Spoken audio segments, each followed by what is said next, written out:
വൻ കർത്താവിനെ ഭയപ്പെടുന്നവൻ അവിടുത്തെ ശാസനം സ്വീകരിക്കുന്നു. അപ്പോൾ അച്ഛൻ ഒരു മാസം മുമ്പ് അഗസ്റ്റിനച്ഛനെ വിളിച്ചിട്ട് ചോദിച്ചു, അച്ഛാ ഈ വർഷത്തെ തീം എന്താണെന്ന് ചോദിച്ചപ്പോ അഗസ്റ്റിനച്ഛന് ഈ വചനമാണ് അയച്ചു തന്നത്. അപ്പോൾ അന്നു മുതൽ അച്ഛൻ ദൈവഭയം എന്ന് പറയുന്ന ആ വിഷയത്തെ കുറിച്ച് ഒരുങ്ങിക്കൊണ്ടിരിക്കുകയായിരുന്നു.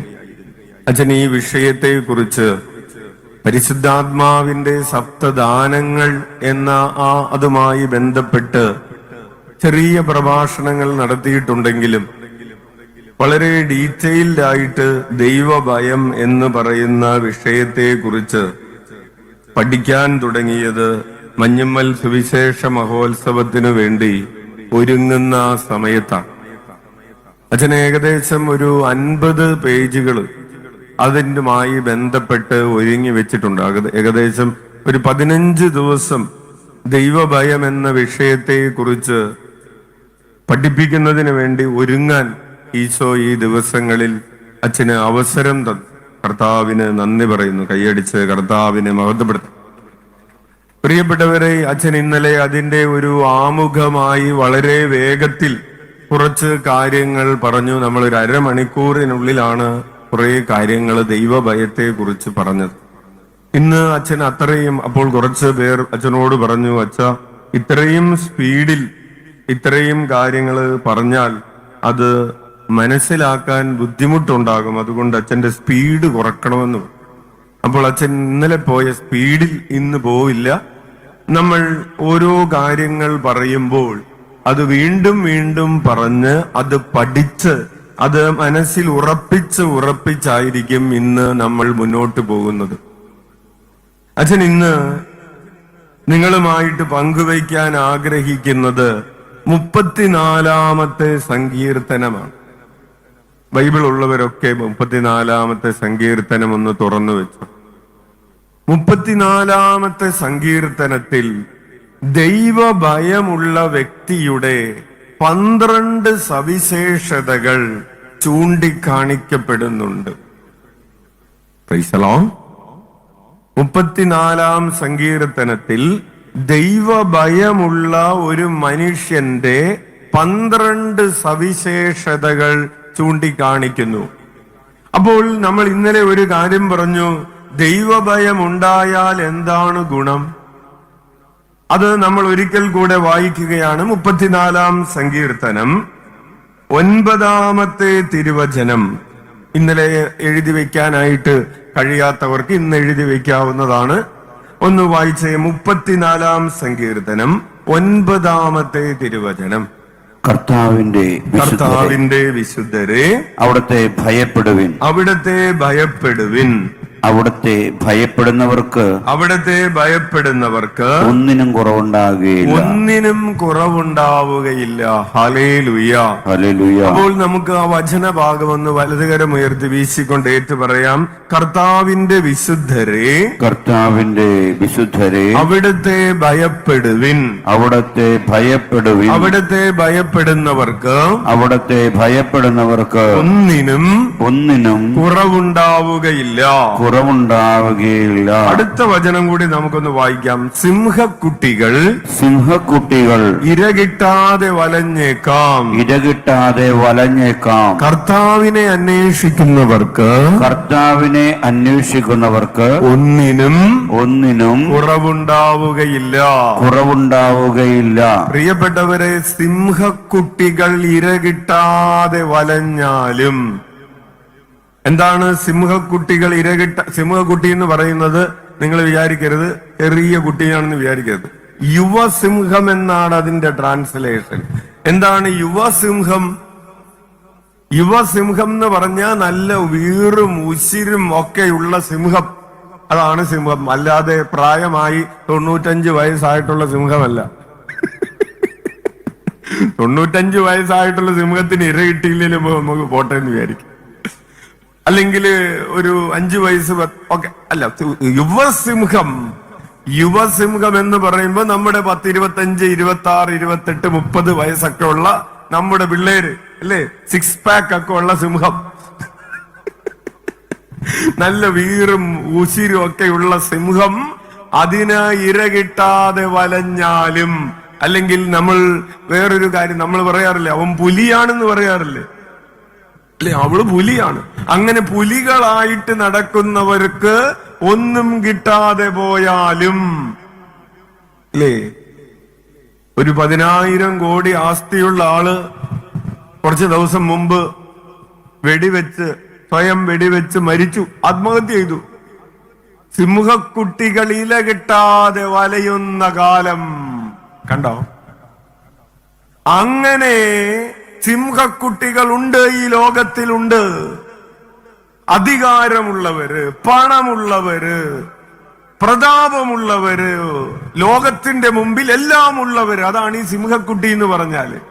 അപ്രകാരം സിംഹക്കുട്ടികളെന്ന് ലോകം വിലയിരുത്തിയവർ ഇര കിട്ടാതെ വലഞ്ഞാലും, അല്ലേ?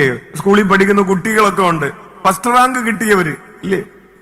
മുഴുവൻ മാർക്ക് കിട്ടിയവര്, 500-ൽ 500 കിട്ടി, 600-ൽ 600 കിട്ടി, ഫുൾ A+ കിട്ടിയവര്. അതാണ് സിംഹക്കുട്ടികള്. എവിടെ പോയാലും ഫസ്റ്റ് പ്രൈസുമായി തിരികെ വരുന്നവര്. പക്ഷെ അങ്ങനെയുള്ളവര് ഇര കിട്ടാതെ വലഞ്ഞു എന്ന് പറഞ്ഞാൽ അവർക്ക് മനസമാധാനമില്ലാതെയായി. പരീക്ഷ ഒക്കെ എഴുതിയതാണോ, നല്ല മാർക്കൊക്കെ കിട്ടിയതാണ്, ഫസ്റ്റ് റാങ്ക് കിട്ടിയതാണ്, ഒരു ജോലി കിട്ടുന്നില്ല. ഒരു ജോലി കിട്ടുന്നില്ല. സ്കൂളിൽ പഠിച്ചപ്പോഴൊക്കെ ഫസ്റ്റ് ആയിരുന്നു, പക്ഷെ ഇപ്പൊ ഒരു ജോലിയില്ല. സിംഹക്കുട്ടികൾ ഇര കിട്ടാതെ വലഞ്ഞാലും. പ്രിയപ്പെട്ടവരെ, ഒരു സഹോദരൻ വന്നിട്ട് പറഞ്ഞു, അച്ഛാ, എനിക്ക് മക്കളെ സ്കൂളിൽ ചേർക്കാനായിട്ട് ഈ വർഷത്തെ അഡ്മിഷൻ ഫീസ് ഇല്ല. പിള്ളേര് സ്കൂളിൽ പോയിട്ടില്ല. 2-3 വർഷം മുമ്പ് പറഞ്ഞതാണ്. സ്കൂളിൽ പോയിട്ടില്ല, കാരണം അഡ്മിഷൻ ഫീസ് ഓരോ വർഷം ജോയിൻ ചെയ്യുമ്പോൾ കൊടുക്കേണ്ട പണമില്ലേ, അത് കൊടുക്കണം. അത് കൊടുത്തിട്ടില്ല. അപ്പൊ അച്ഛൻ ചോദിച്ചു, എന്താ കൊടുക്കാത്തത്? എനിക്ക് ശമ്പളം കിട്ടിയിട്ടില്ല. ഓഹോ, എത്രയാണ് ശമ്പളം? പ്രിയപ്പെട്ടവരെ, ഇദ്ദേഹത്തിന് കമ്പനി നിശ്ചയിച്ചു കൊടുത്തിരിക്കുന്ന ശമ്പളം ഓരോ മാസവും, വർഷമല്ല കേട്ടോ, ഓരോ മാസവും ഇദ്ദേഹത്തിന്റെ കമ്പനി നിശ്ചയിച്ചിരിക്കുന്ന ശമ്പളം 8 ലക്ഷം രൂപയാണ്. ഒരു വലിയ, നിങ്ങളോട് പറഞ്ഞാൽ നിങ്ങൾക്ക് മനസ്സിലാകാവുന്ന ഒരു ഇന്റർനാഷണൽ കമ്പനിയിൽ അദ്ദേഹം മാനേജർ പോസ്റ്റിലാണ്. പക്ഷേ കുറച്ച് മാസങ്ങളായി ശമ്പളം കിട്ടിയിട്ടില്ല. അപ്പോ കുട്ടികളെ സ്കൂളിൽ ചേർക്കാൻ പറ്റിയിട്ടില്ല. വേറൊരു സഹോദരൻ വന്നുകൊണ്ട് പറഞ്ഞു, അച്ഛ, എനിക്ക് വീട്ടിൽ 5 കാറുകളുണ്ട്, വില കൂടിയ കാറുകളാണ്. ഈ സഹോദരൻ, അപ്പച്ചൻ, വില കൂടിയ കാർ ഇപ്പൊ എവിടെയാ ഉള്ളത്? ഒറ്റ എണ്ണം പുറത്തിറക്കാൻ പറ്റുന്നില്ല, കാരണം ടാക്സ് അടച്ചിട്ടില്ല. സ്കൂട്ടറിന് നടക്കാണ്, സ്കൂട്ടറിന്റെ ടാക്സ് അടച്ചിട്ടില്ല. പെട്രോൾ അടിക്കാൻ കാശില്ല, വീട്ടിൽ 5 വണ്ടികൾ കിടക്കുന്നുണ്ട്, കാറ്. സിംഹക്കുട്ടികൾ ഇര കിട്ടാതെ വലയുന്നത്, പ്രിയപ്പെട്ടവരെ, നമ്മുടെ കൺമുമ്പിൽ കണ്ടുകൊണ്ടിരിക്കുന്ന ഒരു കാര്യമാണ്. അങ്ങനെ സിംഹക്കുട്ടികൾ ഇര കിട്ടാതെ വലയുമ്പോൾ ഒരു സഹോദരൻ വന്നിട്ട് പറഞ്ഞു, അച്ഛൻ, എനിക്ക് 100 കോടിയുടെ ആസ്തിയുണ്ട്. നല്ല കാര്യം. അപ്പൊ അതൊക്കെ പറഞ്ഞിട്ട് എന്നിട്ട് ചോദിക്കാണ്, അച്ഛൻ, ഒരു 10,000 രൂപ കടം തരുമെന്ന്. അച്ഛൻ വിചാരിച്ച് ഇയാള് 100 കോടിയുടെ ആസ്തി ഉണ്ടെന്ന് പറയുന്നത് നമുക്ക് എന്തെങ്കിലും തരാൻ വേണ്ടിയിട്ടായിരിക്കും. കയ്യിൽ 100 കോടിയുടെ ആസ്തി ഉണ്ടെന്ന് പറയുന്നത് ശരിയാണ്, സത്യമാണ്. പക്ഷെ കയ്യിൽ കാശില്ല, കാശായിട്ട് ഇപ്പൊ ഒന്നുമില്ല. പ്രിയപ്പെട്ടവരെ, അതാണ് അച്ഛൻ പറഞ്ഞത്, സിംഹക്കുട്ടികൾ ഇര കിട്ടാതെ വലയും. ഇന്ന് സൗന്ദര്യമുണ്ട് എന്ന് പറയുന്നവർ, നല്ല ഗ്ലാമർ ഉണ്ടെന്ന് പറയുന്നവർ ഇര കിട്ടാതെ വലയും. ഇന്ന് ഈ ലോകത്തിൻ്റെതായിട്ടുള്ള പലതുമുണ്ടെന്ന് പറയുന്നവർ, പ്രശസ്തി ഉണ്ടെന്ന് പറയുന്നവർ ഇര കിട്ടാതെ വലയും. എന്നാൽ ഇത് മനസ്സിൽ കുറിച്ചു വെച്ചോ, കർത്താവിന്റെ ഭക്തർക്ക്, കർത്താവിനെ ഭയപ്പെടുന്നവർക്ക്, കർത്താവിനെ അന്വേഷിക്കുന്നവർക്ക് ഒന്നിനും കുറവുണ്ടാവുകയില്ല. ഉച്ചത്തിൽ വിളിക്കാം, ഈശോയേ, ഈശോയേ, ഈശോയേ, ഈശോയേ. അതുമായി ബന്ധപ്പെട്ട ഒരു സങ്കീർത്തനമാണ് അച്ഛൻ നിങ്ങൾക്ക് ഇന്നലെ പരിചയപ്പെടുത്തിയത്. അത് 128-ാമത്തെ സങ്കീർത്തനമാണ്. ഒന്ന് അതിലേക്ക് പോയിട്ട് വീണ്ടും 31-ൽ 34-ൽ പറയുന്ന 12 ഗുണങ്ങളിലേക്ക് മടങ്ങി വരാം. വായിക്കാം. 128-ാം സങ്കീർത്തനം. കർത്താവിനെ ഭയപ്പെടുകയും അവിടുത്തെ വഴികളിൽ നടക്കുകയും ചെയ്യുന്നവൻ ഭാഗ്യവാൻ. അവിടുത്തെ വഴികളിൽ നടക്കുകയും ചെയ്യുന്നവൻ ഭാഗ്യവാൻ. വലതുകരം ഉയർത്തി വീശിക്കൊണ്ട് ഏറ്റു പറയാം. കർത്താവിനെ ഭയപ്പെടുകയും അവിടുത്തെ വഴികളിൽ നടക്കുകയും ചെയ്യുന്നവൻ ഭാഗ്യവാൻ. തുടർന്ന് വായിച്ചേ. നിന്റെ അധ്വാന ഫലം നീ അനുഭവിക്കും. എന്ന് പറഞ്ഞാൽ നിന്റെ ബിസിനസ് നീ അധ്വാനിക്കുന്നുണ്ട്. പല ആളുകൾ പറയാറുണ്ട്, അച്ഛാ ഞങ്ങൾ പണിയെടുത്തിട്ട് ഒന്നും ബാക്കിയില്ല, ഓട്ടക്കീശയിലിടുന്നത് പോലെയാണ്, കിട്ടുന്നുണ്ട്. ശനിയാഴ്ച വൈകുന്നേരം കിട്ടി, അല്ലെങ്കിൽ 31-ാം തീയതി കിട്ടി, 1-ാം തീയതിയോ 2-ാം തീയതിയോ ശമ്പളം കിട്ടി, 15-ാം തീയതി ആയപ്പോഴേക്കും അത് തീർന്നു. അധ്വാന ഫലം അനുഭവിക്കാൻ പറ്റുന്നില്ല. ചില ആളുകൾ പറയാറുണ്ട്, ഞാൻ ഓടിയതുപോലെ ഓടിയിരുന്നെങ്കിൽ പണ്ടേ 10 പ്രാവശ്യം ചന്ദ്രനിൽ എത്തിയാനെന്ന്. അതുപോലെയുള്ള ഓട്ടമാണ് ജീവിതത്തിൽ. പക്ഷേ എങ്ങുമെത്തിയിട്ടില്ല, എങ്ങുമെത്തുന്നില്ല. അധ്വാന ഫലം അനുഭവിക്കാൻ പറ്റുന്നില്ല. ബിസിനസ് പരാജയം, കൃഷി പരാജയം, കുടുംബജീവിതം പരാജയം, സാമ്പത്തിക പ്രതിസന്ധികൾ, കടബാധ്യതകൾ, സംതൃപ്തിയില്ല, സന്തോഷമില്ല, കുടുംബത്തിൽ കലഹം, വഴക്ക്, മക്കള് ചൊവ്വാവുന്നില്ല, മക്കള് കഞ്ചാവടിച്ച് നടക്കുകയാണ്, കുടുംബത്തിൽ പ്രശ്നങ്ങള്, ദൈവഭയമില്ലാത്ത മക്കള്. പ്രിയപ്പെട്ടവരെ, അച്ഛൻ ഇന്ന് കണ്ണൂരിൽ നിന്ന് ആശ്രമത്തിന്റെ അടുത്തുള്ള ഒരു സ്ഥലത്ത് നിന്ന് ഒരു വാർത്ത കിട്ടി. 25 വയസ്സുള്ള ക്രിസ്റ്റി എന്ന് പറയുന്ന മകൻ. ക്രിസ്റ്റി എന്ന് പറയുമ്പോ അവൻ ആരായിരിക്കും അല്ലേ? 25 വയസ്സുള്ള ക്രിസ്റ്റി എന്ന് പറയുന്ന മകൻ. അവന്റെ അപ്പന്റെ പേര് തങ്കച്ചൻ, അമ്മയുടെ പേര് ഗീതമ്മ. അവൻ ഇന്നലെ അവന്റെ അമ്മയെ കഴുത്ത് ഞെരിച്ചു കൊന്നു. സോറി. എന്നിട്ട് അവൻ അവന്റെ കൂട്ടുകാരനെയും കൂട്ടി പോലീസ് സ്റ്റേഷനിൽ പോയി കീഴടങ്ങി. പിന്നീട് അവൻ പറയാണ്, അപ്പനോടും എനിക്ക് വിരോധമുണ്ട്.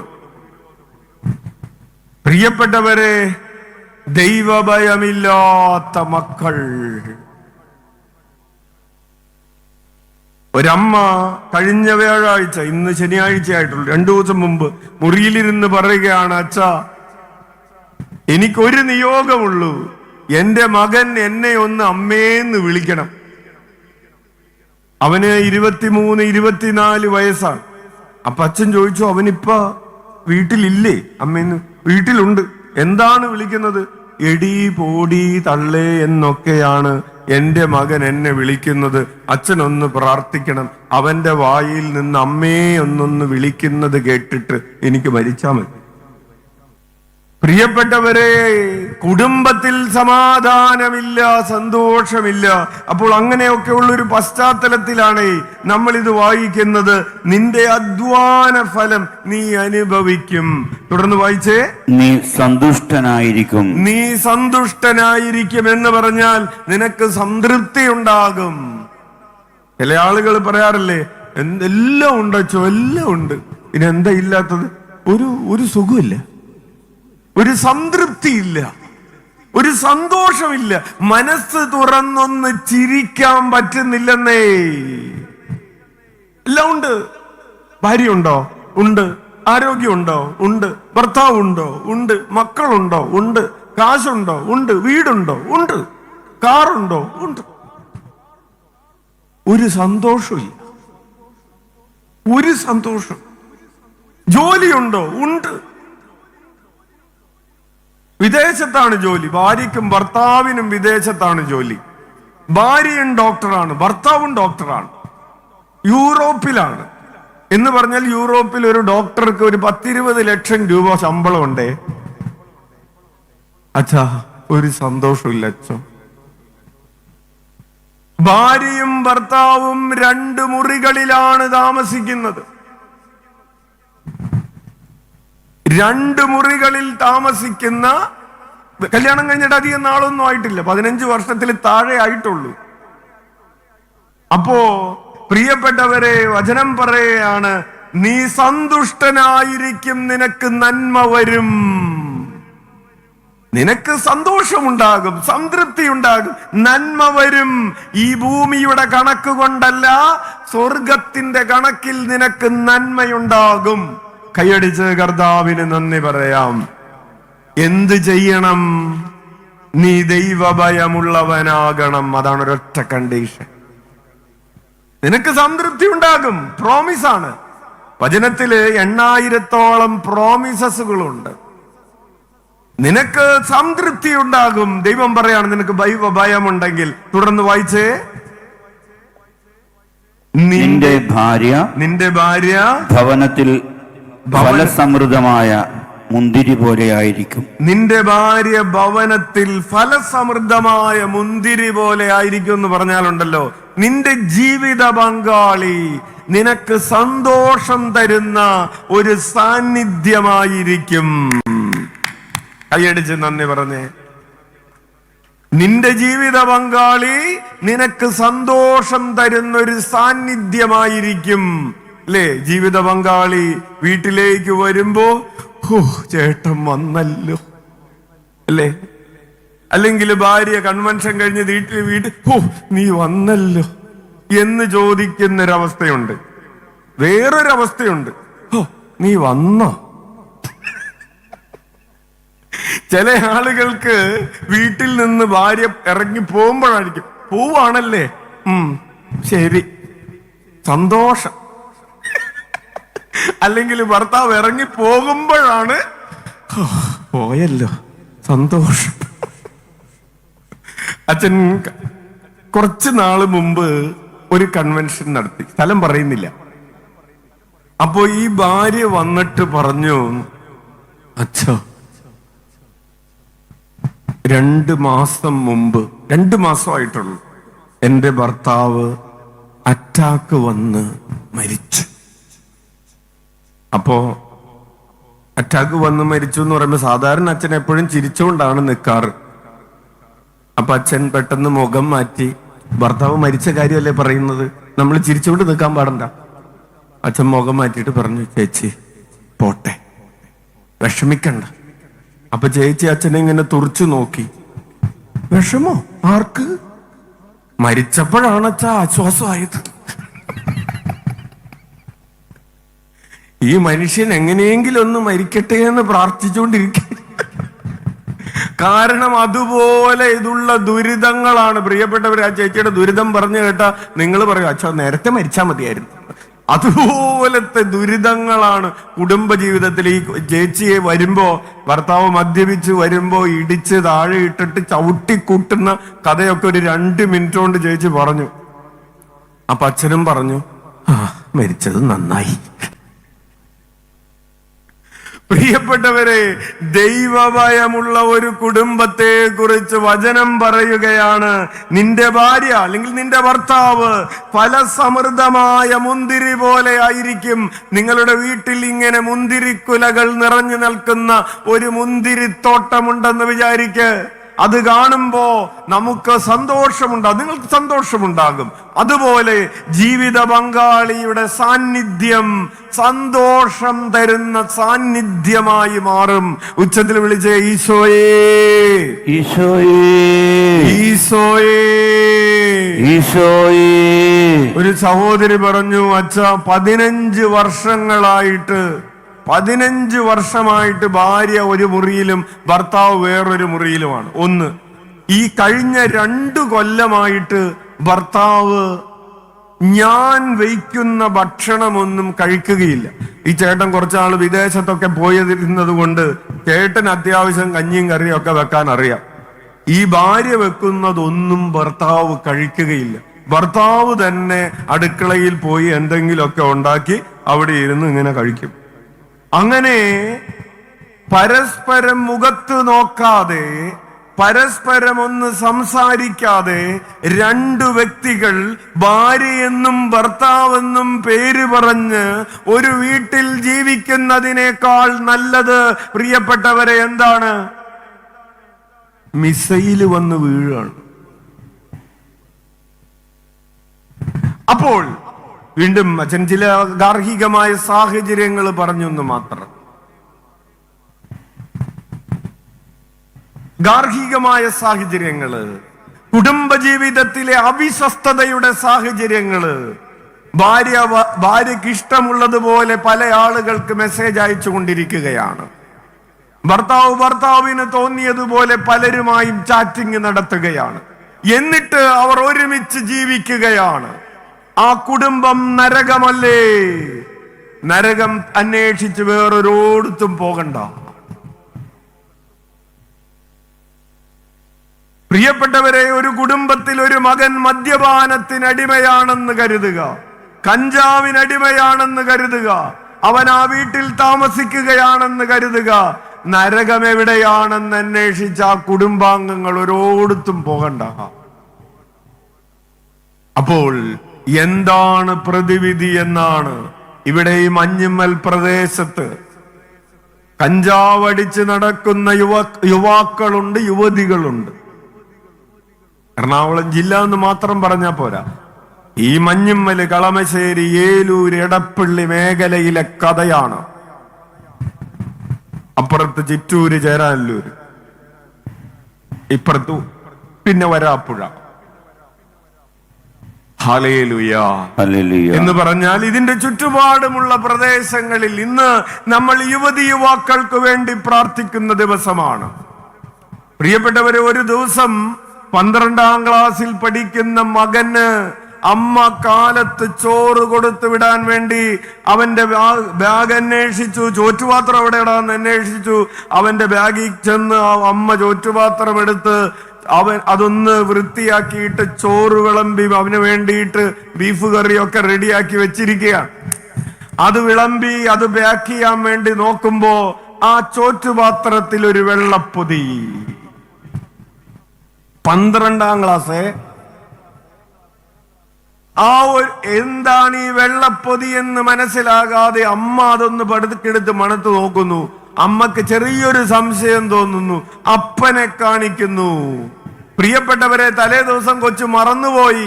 സാധാരണ മറക്കാത്തതാണ് ഈ വെള്ളപ്പൊതി എടുത്ത് കളയാനും ആ പൊതിയിലെ അത് കഴുകി വൃത്തിയാക്കിയിട്ടാണ്. നല്ല കൊച്ച്. അമ്മക്ക് കുറച്ച് നാളായിട്ട് സന്തോഷം. സാധാരണ ഇവൻ പാത്രമൊന്നും കഴുകി കൊണ്ടുവരാറില്ലായിരുന്നു. ഇപ്പൊ കുറച്ചു നാളായിട്ട് അവൻ പാത്രമൊക്കെ കഴുകിയാണ് കൊണ്ടുവരുന്നത്.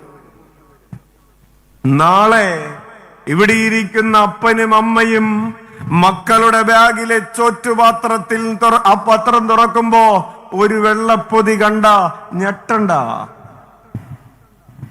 ദൈവഭയമില്ലാതെ വളരുന്ന മക്കളുടെ പാത്രത്തിലും ബാഗിലും വെള്ളപ്പൊതികൾ ഉണ്ടാകും. കഞ്ചാവിന്റെ, മയക്കുമരുന്നിന്റെ വെള്ളപ്പൊതികള്. ഒരു മകള് അച്ഛന്റെ മുറിയിൽ ഇരിക്കുകയാണ്, 11ാം ക്ലാസ്. അപ്പോ അവള് അച്ഛൻ ചോദിച്ചു, മോളിന്ന് സ്കൂളിൽ പോയില്ലേ? അവധിയാണോ? ഇല്ല, ഇന്ന് എന്നോട് 2 ദിവസത്തെ സ്കൂളിലേക്ക് വരണ്ടെന്ന് പറഞ്ഞിട്ടുണ്ട്. എന്താണ്? ഞാൻ ഒരു കുപ്പി പോക്കറ്റിൽ വെച്ചിട്ടുണ്ടായിരുന്നു, അത് പിടിച്ചു. ഒരു കുപ്പി പോക്കറ്റിൽ ഒഴിച്ചതിന് ഡിസ്മിസ് ചെയ്തു. അപ്പൊ ചോദിച്ചു വന്നപ്പോ മനസ്സിലായി പോക്കറ്റിൽ ഉണ്ടായിരുന്ന കുപ്പിയിൽ അകത്തുണ്ടായിരുന്നത് എന്തായിരുന്നു. പ്രിയപ്പെട്ടവരെ, അത് എറണാകുളം ജില്ലയിൽ നിന്നല്ല, കണ്ണൂരിൽ നിന്നുള്ള കഥ പറഞ്ഞ. Hallelujah, hallelujah, hallelujah, hallelujah. പക്ഷെ ഇവിടെയുള്ള സ്ഥിതി അതിലും മോശമാണ്. മടങ്ങി വരാം. നിന്റെ ഭാര്യ ഭവനത്തിൽ ഫലസമൃദ്ധമായ മുന്തിരി പോലെ ആയിരിക്കും. നിന്റെ മക്കൾ നിന്റെ മേശയ്ക്ക് ചുറ്റും ഒലിവ് തൈകൾ പോലെ ആയിരിക്കും. നീ പ്രാർത്ഥിക്കാനിരിക്കുമ്പോ മക്കള് ചുറ്റുമിരിക്കും. നീ ഭക്ഷണത്തിനിരിക്കുമ്പോ മക്കള് ചുറ്റുമിരിക്കും. നീ സംസാരിക്കാനിരിക്കുമ്പോ മക്കള് ചുറ്റുമിരിക്കും. നിന്റെ ഭവനത്തിൽ നിന്റെ മക്കൾ മേശയ്ക്ക് ചുറ്റും ഒലിവ് തൈകൾ പോലെ എളിമയോടുകൂടെ നിൽക്കും. Hallelujah, hallelujah, hallelujah, hallelujah. പറഞ്ഞാൽ അനുസരിക്കുന്ന മക്കളുണ്ടാകും. പറഞ്ഞാൽ കേൾക്കുന്ന പ്രിയപ്പെട്ടവരെ, പഠിപ്പുള്ള മക്കളെന്നല്ല. ഒരു മകളെ കുറിച്ച്, മകൾക്ക് ഭയങ്കര പഠിപ്പാണ്. അവൾക്ക് 26 വയസ്സായി. അപ്പനും അമ്മയും കൂടെ വന്നിരിക്കുകയാണ്. അച്ഛാ, മകളുടെ കല്യാണം നടക്കട്ടെ. നല്ല ജോലി ഉണ്ടല്ലോ, നല്ല ശമ്പളം ഉണ്ടല്ലോ, നല്ല സൗന്ദര്യം ഉണ്ടല്ലോ. ഉണ്ടച്ചോ, പക്ഷെ അവൾക്ക് 26 വയസ്സ്. അവൾ ഒരു കാമുകനെയും കൊണ്ട് വന്നിട്ടുണ്ട്. അവന് 23 വയസ്സ്. ഞങ്ങൾ എന്ത് പറഞ്ഞിട്ടും അവള് പിന്മാറാൻ തയ്യാറല്ല. മക്കൾ മേശയ്ക്ക് ചുറ്റും ഒലിവ് തൈകൾ പോലെയാകുന്നില്ല. ഒരമ്മ കഴിഞ്ഞ ദിവസം വ്യാഴാഴ്ച, അച്ഛന് ഈ ഒരാഴ്ചയിൽ ഓർമ്മകളേ ഉള്ളൂ, അമ്മ വന്നിട്ട് പറഞ്ഞു, മകന് 25 വയസ്സ്, അവന് ഒരു പെൺകുട്ടിയുമായി പ്രണയം. അച്ഛൻ പറഞ്ഞു, വേഗം നടത്തി കൊടുക്കും. അത് പറ്റൂലച്ചോ. എന്താ കുഴപ്പം? അവൾക്ക് ഭർത്താവുണ്ട്, 2 കുട്ടികളുണ്ട്. പ്രിയപ്പെട്ടവരെ, ഇതുപോലെയാണ് മക്കൾ. എവിടെന്ന് കിട്ടി? ഏതോ ചാറ്റിങ്ങിൽ കിട്ടിയതാണ്. അവൾ ഇവനെ വിടുന്നില്ല. അപ്പൊ അവളുടെ ഭർത്താവോ അവളെ ഉപേക്ഷിക്കാം, അവനെ ഉപേക്ഷിക്കാം. കഴിഞ്ഞ 2 മാസം മുമ്പ് ഒരു അമ്മയെ കോടതി ശിക്ഷിച്ചു. എന്തിനാണെന്നറിയാവോ? 1.5 വയസ്സുള്ള മുല കുടിക്കുന്ന കുഞ്ഞിനെ അവളുടെ കാമുകന്റെ നിർദ്ദേശപ്രകാരം കടലിലേക്ക് എറിഞ്ഞു.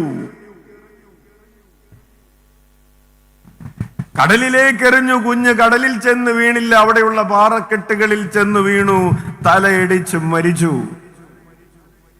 1.5 വയസ്സുള്ള കുഞ്ഞിനെ അമ്മ, മുല കൊടുക്കുന്ന അമ്മ, 9 മാസം ചുമന്നുകൊണ്ട് നടന്ന അമ്മ. പ്രിയപ്പെട്ടവരെ, വചനം പറയുകയാണ്, നിന്റെ ഭാര്യ ഭവനത്തിൽ ഫലസമൃദ്ധമായ മുന്തിരി പോലെയാകും. നിന്റെ മക്കൾ നിന്റെ മേശയ്ക്ക് ചുറ്റും ഒലിവ് തൈകൾ പോലെയാകും. എന്നിട്ട് എപ്പോ നീ കർത്താവിനെ ഭയപ്പെടുന്നൊരു ദൈവ പൈതലാണെങ്കിൽ, നീ കർത്താവിനെ ഭയപ്പെട്ട് കർത്താവിനോട് ചേർന്ന് നിൽക്കുന്ന ഒരു ദൈവ പൈതലാണെങ്കിൽ. അച്ഛന് പരിചയമുള്ള ഒരു കുടുംബം, അവര് വന്നിട്ട് പറഞ്ഞു, അച്ഛന്റെ ഫ്ലെക്സ് ഞങ്ങള് ധ്യാനം നടക്കുന്ന ഫ്ലെക്സ് ഒക്കെ ഞങ്ങളുടെ വീടിന്റെ അടുത്തൊക്കെ കണ്ടല്ലോ എന്ന് പറഞ്ഞു. അച്ഛൻ പറഞ്ഞു, നല്ല കാര്യം, നിങ്ങൾ ധ്യാനത്തിന് വന്നായിരുന്നു? ഹേയ്, ഞങ്ങൾ അങ്ങനെ ധ്യാനത്തിനൊന്നും പോകുന്ന ടൈപ്പല്ല, നിങ്ങൾ വേറെ ടൈപ്പാണല്ലേ. ഓക്കെ, നല്ല ശൈലം. ഞങ്ങൾ അങ്ങനെ ധ്യാനം ഞായറാഴ്ചയൊക്കെ കുർബാനക്കൊക്കെ പോകും, കൊന്തയൊക്കെ ചെല്ലും, അത്രയൊക്കെ മതി അച്ചോ, ഈ ധ്യാനത്തിന്റെ ഒന്നും പോകേണ്ട ആവശ്യമൊന്നും ഇല്ലെന്നേ. ശരി, ഭാര്യക്കും ഭർത്താവിനും നല്ല ജോലി, സർക്കാർ ജോലി, പിന്നെ എന്തിനു പോകണം? ഫ്ലക്സ് കണ്ടു, നമ്മുടെ അച്ഛനാണല്ലോ, പരിചയമുള്ള അച്ഛനാണല്ലോ എന്ന് നോക്കി ചിരിച്ചു, അത്രേ ഉള്ളൂ. പ്രിയപ്പെട്ടവരെ, കുറച്ചു നാള് കഴിഞ്ഞപ്പോ അവര് ഈ ക്യൂവിൽ ഇരിക്കുകയാണ്. എന്തിന്റെ ക്യൂ? അച്ഛനെ കാണാനായിട്ട് വരുന്നവരുടെ ക്യൂവിൽ ഇരിക്കുകയാണ്. ഒരു 5-6 മണിക്കൂർ ക്യൂവിൽ ഇരുന്നിട്ട് മുറിയിൽ വന്നു. അപ്പൊ അച്ഛൻ ചോദിച്ചു, നിങ്ങൾ ഈ ടൈപ്പ് ആയോ? എന്താണ് അങ്ങനെ ആ ടൈപ്പ് ആകാൻ കാരണം? കൊച്ചിനെ പഠിക്കുന്നതിന് വേണ്ടി ഒരു കേരളത്തിന് പുറത്തുള്ള ഒരു സ്ഥലത്തേക്ക് വിട്ടു. കേരളത്തിന് പുറത്ത് പഠിച്ചുകൊണ്ടിരിക്കുകയാണ്. 1ാം സെമസ്റ്റർ കഴിഞ്ഞപ്പോ പഠിച്ചുകൊണ്ടിരിക്കുന്ന കോളേജിൽ നിന്ന് അപ്പന്റെ ഫോണിലേക്ക് ഒരു മെസ്സേജ്. പെട്ടെന്ന് തിരിച്ചു വിളിക്കുക, എമർജൻസിയാ. തിരിച്ചു വിളിച്ചപ്പോ ചോദിച്ചു, നിങ്ങൾക്ക് കൊച്ചിനെ ജീവനോടെ വേണോ അല്ലെങ്കിൽ ശവം വേണോ? പ്രിൻസിപ്പിള് ചോദിക്കാം. നിങ്ങൾക്ക് വേണമെങ്കിൽ ആരെങ്കിലും ഒരാൾ ഇവിടെ വന്ന് ഒന്നില്ലെങ്കിൽ കൊച്ചിനെ ഇവിടുന്ന് കൊണ്ടുപോവുക, അല്ലെങ്കിൽ ഇവിടെ കൂടെ നിന്ന് ഒരു വീട് വാടകക്കെടുത്ത് കൊച്ചിനെ നിർത്തി പഠിപ്പിച്ച് കോഴ്സ് പൂർത്തിയാക്കി കൊണ്ടുപോവുക. പ്രിയപ്പെട്ടവരെ, കൊച്ചവിടെ ചെന്നപ്പോ കൂട്ടുകാരെയൊക്കെ കണ്ടപ്പോ വാടാ എന്ന് വിളി കേട്ടപ്പോ മദ്യത്തിന് പിറകെ, മയക്കുമരുന്നിന് പിറകെ ഒക്കെ പോയി അവസാനം ജീവിക്കുമോ അല്ലെങ്കിൽ മരിക്കുമെന്ന സ്ഥിതിയായെന്നേ. അപ്പോ അപ്പനും അമ്മയും മുകളിലേക്ക് നോക്കി. അതുവരെ ഞങ്ങൾക്ക് ഇതിന്റെ ഒന്നും ആവശ്യമില്ലെന്ന് പറഞ്ഞവര്, ദൈവഭയത്തിന്റെ ആവശ്യമില്ല, ആരാധിക്കേണ്ടതിന്റെ ആവശ്യമില്ല, വചനം വായിക്കേണ്ടതിന്റെ ആവശ്യമില്ല, കൈ ഉയർത്താൻ പറയുമ്പോ സ്തുതിച്ച് പ്രാർത്ഥിക്കേണ്ടതിന്റെ ആവശ്യമില്ല. ഓ, കൈ ഉയർത്തിയിട്ട് വേണ്ട ഇപ്പൊ കർത്താവ് കാണാൻ, സ്വരത്തിൽ വിളിച്ചിട്ട് വേണ്ടേ കർത്താവ് കേൾക്കാൻ എന്നൊക്കെ പറഞ്ഞുകൊണ്ടിരുന്നവര് ഇപ്പൊ കൈയടിക്കുന്നു, കരമുയർത്തുന്നു, തുള്ളിച്ചാടുന്നു, ഈശോയെ എന്ന് വിളിക്കുന്നു.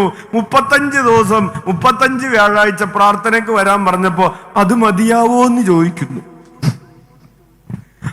അത്രത്തില് ശരിയാവോ? അത് അച്ഛൻ പറഞ്ഞു 35 ആഴ്ച കഴിയുമ്പോ ഇതൊക്കെ ഒരു ശീലമാവും, പിന്നെ മരിക്കുന്നവരെ വന്നോന്ന് പറഞ്ഞു. പ്രിയപ്പെട്ടവരെ, നീ കർത്താവിനെ ഭയപ്പെടുന്ന ഒരു ദൈവ പൈതലാണെങ്കിൽ നിന്റെ മക്കൾ നിനക്കു ചുറ്റും, മേശയ്ക്കു ചുറ്റും ഒലിവ് തൈകൾ പോലെയായിരിക്കും. തുടർന്ന് വായിച്ചേ. കർത്താവിന്റെ ഭക്തൻ ഇപ്രകാരം അനുഗ്രഹീതനാകും. കർത്താവ് സിയോനിൽ നിന്ന് നിന്നെ അനുഗ്രഹിക്കട്ടെ. വലതുകരം ഉയർത്തി വീശിക്കൊണ്ടെന്ന് പറഞ്ഞേ, കർത്താവ് സിയോനിൽ നിന്ന് നിന്നെ അനുഗ്രഹിക്കട്ടെ. പ്രിയപ്പെട്ടവരെ, സിയോൻ എന്ന് പറഞ്ഞാൽ, സയൺ എന്ന് പറഞ്ഞാൽ, ജെറൂസലേം എന്ന് പറഞ്ഞാൽ ദേവാലയം എന്നാണ് അർത്ഥം. കർത്താവ് നിന്നെ ദേവാലയത്തിൽ നിന്ന് അനുഗ്രഹിക്കട്ടെ എന്ന് പറഞ്ഞാൽ ഈ ദേവാലയത്തിലുള്ള ശുശ്രൂഷകൾ നിനക്ക് അനുഗ്രഹമാകട്ടെ. ഈ ദേവാലയത്തിൽ, ഈ അൾത്താരയിൽ പരികർമ്മം ചെയ്യപ്പെടുന്ന കൂദാശകൾ നിനക്ക് കൃപയാകട്ടെ. നടക്കുന്ന വചന ശുശ്രൂഷകൾ നിനക്ക് അഭിഷേകമാകട്ടെ. അത് നിനക്ക് പരിശുദ്ധാത്മാവിന്റെ പുതുജന്മം പ്രദാനം ചെയ്യട്ടെ എന്നാണ് അർത്ഥം. കർത്താവ് നിന്നെ സിയോനിൽ നിന്ന് അനുഗ്രഹിക്കും. ഈ ശുശ്രൂഷകളൊക്കെ നിനക്ക് അനുഗ്രഹമായി മാറണമെങ്കിൽ നിന്റെ ഉള്ളിൽ ദൈവഭയം ഉണ്ടാകണം. ഉച്ചത്തിൽ വിളിച്ചേ, ഈശോയേ, ഈശോയേ, ഈശോയേ, ഈശോയേ. വേണ്ട രീതിയിലുള്ള ദൈവഭയമില്ലാതെയാണ് ഒരുവൻ ദേവാലയത്തിൽ പോകുന്നതെങ്കിൽ,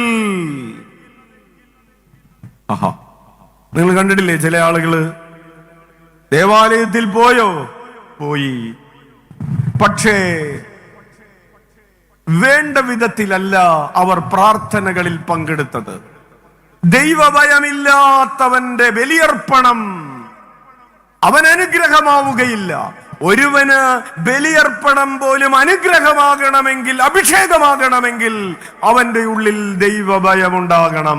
ഉച്ചത്തിൽ വിളിച്ച ഈശോയേ, ഈശോയേ. അതുകൊണ്ടാണ് പറഞ്ഞത് സിയോനിൽ നിന്ന് ദൈവം നിന്നെ അനുഗ്രഹിക്കട്ടെ എന്ന്. തുടർന്ന് വായിച്ചേ. നിന്റെ ആയുഷ്കാലം അത്രയും നീ ജെറൂസലേമിന്റെ ഐശ്വര്യം കാണും. നിന്റെ ആയുഷ്കാലം അത്രയും നീ ജെറൂസലേമിന്റെ ഐശ്വര്യം കാണുമെന്ന് പറഞ്ഞാൽ നീ മരിക്കുന്നത് വരെ ദൈവത്തിന്റെ മഹത്വം ദർശിക്കുമെന്നാണ് അതിന്റെ അർത്ഥം. Hallelujah, hallelujah, hallelujah, hallelujah. മരിക്കുന്നത് വരെ ദൈവത്തോട് ഒട്ടിച്ചേർന്ന് ജീവിക്കാൻ നിനക്ക് കൃപ കിട്ടും. ഇടക്ക് വെച്ച് നീ ഇട്ടിട്ട് പോവില്ല, കാരണം നിന്റെ ഉള്ളിൽ ദൈവഭയമുണ്ട്. പകുതിയിൽ അവസാനിപ്പിച്ചു പോവുകയില്ല, ദൈവഭയമുണ്ട്. മരിക്കുന്നത് വരെ നീ ദൈവത്തിന്റെ മഹത്വം കാണും.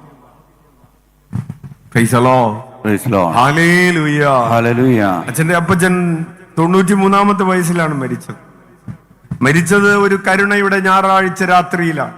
അതിന് തൊട്ടു മുമ്പുള്ള ഡിസംബർ 25 വരെ സ്കൂട്ടറിൽ അപ്പച്ചൻ പള്ളിയിൽ പോയി. Hallelujah, hallelujah, hallelujah. പ്രിയപ്പെട്ടവരെ, ഇന്ന് അച്ഛൻ 96 വയസ്സുള്ള ഒരു ആന്റിയെ കാണാൻ വേണ്ടി പോയി. അച്ഛന് കഴിഞ്ഞ 15 വർഷമായി റോസി ആന്റിയെ പരിചയമുണ്ട്. റോസി ആന്റി ഇപ്പോ കിടക്കുകയാണ്. എഴുന്നേറ്റ് വേണമെങ്കിൽ ഇരിക്കാം, പക്ഷെ വേദനയാണ്. അക്യൂട്ട് ലുക്കേമിയയാണ്, ക്യാൻസറാണ്, ചികിത്സയൊന്നുമില്ല. അങ്ങനെ കിടക്കുന്ന സമയത്ത് അച്ഛൻ ചോദിച്ചു, റോസി ആന്റിക്ക് വേണ്ടി അച്ഛൻ എന്താണ് പ്രാർത്ഥിക്കേണ്ടത്? റോസി ആന്റി പറഞ്ഞു, അച്ഛൻ എനിക്ക് സംസാരിക്കാൻ ശബ്ദം ഉണ്ടാവണം. അങ്ങനെ എനിക്ക് സംസാരിക്കുമ്പോൾ ശബ്ദമുണ്ടായാൽ ആരോടെങ്കിലുമൊക്കെ സംഭാവന ചോദിച്ച് പാവങ്ങളെയും ദൈവരാജ്യ ശുശ്രൂഷകളെയും എനിക്ക് സഹായിക്കാൻ പറ്റുമെന്ന് ഉച്ചത്തിൽ വിളിച്ച ഈശോയേ, ഈശോയേ. പ്രിയപ്പെട്ടവരെ, അക്ഷരാർത്ഥത്തിൽ പറഞ്ഞാൽ മരണം കാത്ത് കിടക്കുന്നത് പോലെയുള്ള ഒരു സാഹചര്യമാണ്. എന്നിട്ടും ഹൃദയത്തിൽ ദൈവരാജ്യത്തിന് വേണ്ടിയുള്ള തീഷ്ണതയാണ്. തളർന്നു കിടക്കുമ്പോഴും ദൈവമഹത്വം കാണുകയാണ്. ഉച്ചത്തിൽ വിളിച്ച ഈശോയേ, ഈശോയേ. അതാണ് ആയുഷ്കാലം എത്രയും നീ ദൈവത്തിന്റെ മഹത്വം കാണുമെന്ന് പറഞ്ഞതിന്റെ അർത്ഥം. നിന്റെ കണ്ണ് മങ്ങിയാലും നിന്റെ കാത് കേൾക്കാതെ ആയാലും നീ ദൈവത്തിന്റെ മഹത്വം കാണും. ഹല്ലേലൂയാ, ഹല്ലേലൂയാ, ഹല്ലേലൂയാ, ഹല്ലേലൂയാ. ഹബക്കൂക്ക് പ്രവാചകൻ അങ്ങനെ ഒരു കാര്യം പറയുന്നുണ്ടല്ലോ. ഹബക്കൂക്കിന്റെ പുസ്തകം 3-ാം അധ്യായം 17 മുതലുള്ള തിരുവചനങ്ങൾ വായിക്കാം. അത്തിവൃക്ഷം പൂക്കുന്നില്ലെങ്കിലും, അത്തിവൃക്ഷം പൂക്കുന്നില്ലെങ്കിലും, മുന്തിരിയിൽ ഫലങ്ങളില്ലെങ്കിലും, മുന്തിരിയിൽ ഫലങ്ങളില്ലെങ്കിലും, ഒലിവുമരത്തിൽ കായ്കൾ ഇല്ലാതായാലും, ഒലിവുമരത്തിൽ കായ്കളില്ലാതെയായാലും, വയലുകളിൽ ധാന്യം വിളയുന്നില്ലെങ്കിലും, വയലുകളിൽ ധാന്യം വിളയുന്നില്ലെങ്കിലും, ആട്ടിൻകൂട്ടം ആലയിൽ അറ്റുപോയാലും, ആട്ടിൻകൂട്ടം ആലയിൽ അറ്റുപോയാലും, കന്നുകാലികൾ തൊഴുത്തിൽ ഇല്ലാതായാലും, കന്നുകാലികൾ തൊഴുത്തിലില്ലാതെയായാലും, ഞാൻ കർത്താവിൽ ആനന്ദിക്കും, ഞാൻ കർത്താവിൽ ആനന്ദിക്കും. കരമടിച്ച് നന്ദി പറയാം. ഉച്ചത്തിൽ വിളിച്ച ഈശോയേ, ഈശോയേ. ശംഖുപൊട്ടി വിളിച്ച ഈശോയേ, ഈശോയേ. ഹൃദയമുരുകി വിളിച്ച ഈശോയേ, ഈശോയേ. നീ ദൈവഭയമുള്ളൊരു പൈതലാണെങ്കിൽ, നിന്റെ അത്തിവൃക്ഷം പൂക്കുന്നില്ലെങ്കിലും, വയലിൽ ധാന്യം വിളയുന്നില്ലെങ്കിലും, ആലയിൽ ആടുകൾ അറ്റുപോയാലും എന്ന് പറഞ്ഞാൽ നിനക്ക് സമൃദ്ധിയില്ല, പണമില്ല, നിനക്ക് ആരോഗ്യമില്ല, നിനക്ക് കണ്ണിന് കാഴ്ചയില്ല, നിനക്ക് കാതിന് കേൾവിയില്ല, നിനക്ക് വിട്ടുമാറാത്ത രോഗമാണ്, ഇനി ചികിത്സിച്ച് ഭേദമാക്കാൻ പറ്റുകയില്ല എന്ന് പറയുന്ന സാഹചര്യമാണെങ്കിലും നീ ആ കിടക്കയിൽ കിടന്ന് ചങ്കുപൊട്ടി ഈശോയേ എന്ന് വിളിക്കുമെന്ന് കൈയടിച്ച് നന്ദി പറയാം. ഉച്ചത്തിൽ വിളിച്ച ഈശോയേ, ഈശോയേ. അതാണ് നിന്റെ ആയുഷ്കാലം എത്രയും നീ കർത്താവിന്റെ മഹത്വം കാണുമെന്ന്. Price the Lord, price the Lord, hallelujah, hallelujah. നിന്റെ രോഗക്കിടക്കയിൽ കിടക്കുമ്പോ നീ കർത്താവിന്റെ മഹത്വം കാണും. ഇനി പ്രിയപ്പെട്ടവരെ, അവസാനമായി പറയുകയാണ് ആറാമത്തെ വചനം. മക്കളുടെ 128:6, സങ്കീർത്തനം 128:6. മക്കളുടെ മക്കളെ കാണാൻ നിനക്ക് ഇടവരട്ടെ, ഇസ്രായേലിന് സമാധാനമുണ്ടാകട്ടെ. വലതുകരം ഉയർത്തി വീശിക്കൊണ്ടെന്ന് പറഞ്ഞ ഇസ്രായേലിന് സമാധാനമുണ്ടാകട്ടെ, സമാധാനമുണ്ടാകട്ടെ. പ്രിയപ്പെട്ടവരെ, അർത്ഥം ഇതാണ്: നീ മൂലം നീ താമസിക്കുന്ന ഇടം അനുഗ്രഹിക്കപ്പെടട്ടെ, നീ മൂലം നിന്റെ കുടുംബം അനുഗ്രഹിക്കപ്പെടട്ടെ, നീ മൂലം നിന്റെ ഇടവക അനുഗ്രഹിക്കപ്പെടും. നീ ദൈവഭയമുള്ളൊരു പൈതലാണെങ്കിൽ നീ മൂലം നിന്റെ കുടുംബം അനുഗ്രഹിക്കപ്പെടും. റാഹാബ് ദൈവഭയമുള്ളവളായിരുന്നു. അതുകൊണ്ട് ഇസ്രായേലിന്റെ ചാരന്മാരെ അവൾ തന്റെ ഭവനത്തിൽ സംരക്ഷിച്ചു.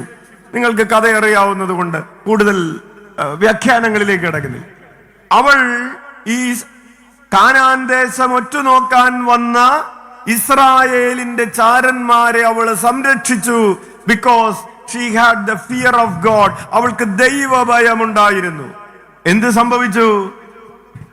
കാനാൻ ദേശത്തെ ഇസ്രായേൽ ജനത ആക്രമിക്കുമ്പോൾ അവളെയും അവളുടെ കുടുംബത്തെയും അവർ സംരക്ഷിച്ചു. ദൈവഭയമുള്ള ഒരു വ്യക്തി ഉണ്ടായിരുന്നത് മൂലം ആ കുടുംബം അനുഗ്രഹിക്കപ്പെട്ടു. ഇതുപോലെ അബ്രാഹത്തോട് ദൈവം പറഞ്ഞു, നിന്റെ വിശ്വാസം മൂലം നിന്നെ ഞാൻ അനുഗ്രഹിക്കുകയും നിന്റെ ഈ ലോകത്തിന് തലമുറകൾക്ക് നീ അനുഗ്രഹമായി തീരുകയും ചെയ്യും. I will bless you and you will be A blessing. ഉച്ചത്തിൽ വിളിക്കാം ഈശോയേ, ഈശോയേ. പ്രിയപ്പെട്ടവരെ, ഒരുപക്ഷെ നിങ്ങളുടെ കുടുംബത്തിൽ നിന്ന് നിങ്ങൾ ഒരാൾ മാത്രമായിരിക്കാം ഇന്ന് ഈ വചനം കേൾക്കാൻ ഈ കൂടാരത്തിലായിരിക്കുന്നത്. Don't worry. മനസ്സിനൊരു പക്ഷെ വിഷമം ഉണ്ടാകാം.